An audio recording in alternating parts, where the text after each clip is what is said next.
Welcome to Chapter by Chapter. We're encouraging you to read a chapter of your Bible every day by whetting your appetite with a summary of a succeeding chapter. Today is episode 5 in the Gospel of Luke. In Luke chapter 5, Jesus finishes his teaching and takes his disciples fishing. I'm not much for fishing, but I would have loved to go fishing with Jesus.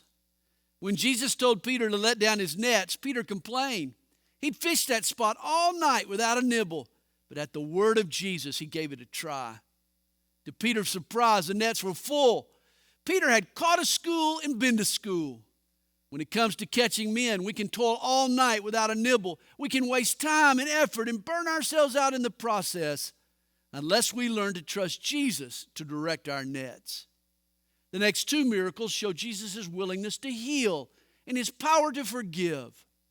Matthew was the prototype of the person Jesus specialized in reaching. Jesus came to call self-assessed sinners, not self-obsessed saints. As the public attention grew, Jesus was careful to keep his attention on God. Quiet places and private prayers became a regular hangout. Where have you been hanging out? Judaism was an old wineskin.